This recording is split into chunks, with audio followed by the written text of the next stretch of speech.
Number 10.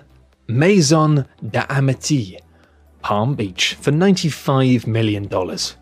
Originally listed for $125 million by Donald Trump, one of the richest men in the world and arguably one of the worst, the oceanfront 60,000 square foot compound owes its expensive price tag to its location right next to the beach. The house itself boasts diamond and gold fixtures and all sorts of other gaudy stuff, and a garage that can contain 50 cars. Yes, that's right, 50 cars.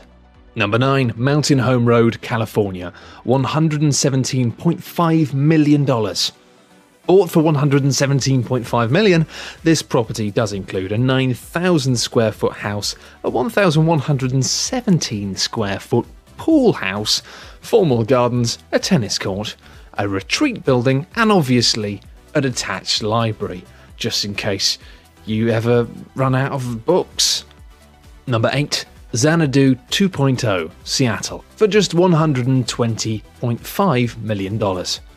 This Lake Washington complex is owned by the world's second richest man, Bill Gates. It's naturally extremely high-tech, with a pool that houses an underwater music system, joining onto a 2,500 square foot gym. How many people are you planning to have over for exercise? Number 7, Blossom Estate, Palm Beach, $130 million. That's right, we're back to Palm Beach. Very popular beach indeed.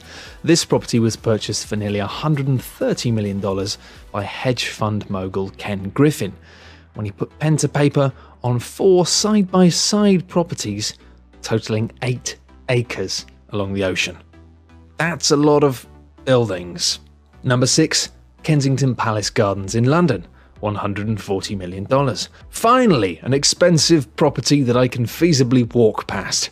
Chelsea owner and Russian tycoon Roman Abramovich owns this mansion on Billionaires Row. His approved subterranean extension includes a health centre, a tennis court, and an automobile museum. I'll probably pop round for about 8. Is that alright, Roman? Number 5, Ellison Estate, California, for $200 million. Oracle founder Larry Ellison is a prolific collector of real estate, but the home he built himself outshines them all. Estimated to have cost $200 million to put together, this Japanese-style 23-acre estate boasts 10 buildings, a tea and bath house, a man-made lake, and a koi pond, just in case you want to have one pond specifically for koi and another lake for other fish. Number 4, One Hyde Park penthouse, Knightsbridge in London, for $221 million. We're back to London, and back to my personal reminder that I will never be able to afford a house, because this London property became the world's most expensive apartment when it was purchased by the Ukraine's richest man. It features 25,000 square feet of bulletproof glass and a 24-hour hotel concierge service, just in case you need to not be shot while somebody brings you a burger. Number 3, Number 6 Kensington Palace Gardens, London, for $222 million.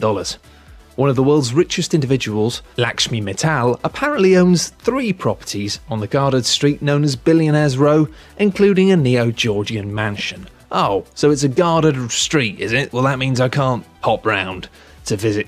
Oh, fine, I'll just stay here.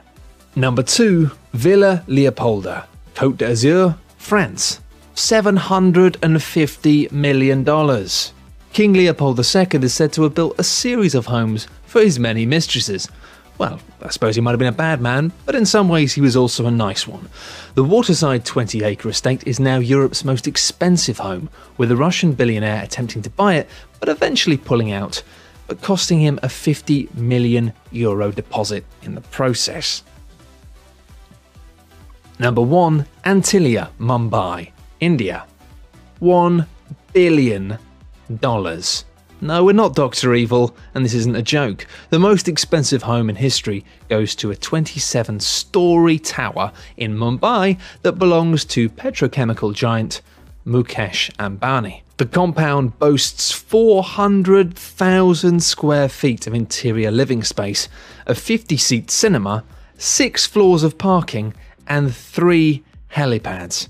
Believe it or not though, despite having this frankly silly house, there are questions about whether Ambani and his family are actually a bit reluctant to live in Antilia. Mumbai residents have criticised the building as being a flamboyant display of wealth in a country where most people live on less than $2 a day. Gotta say, can't help but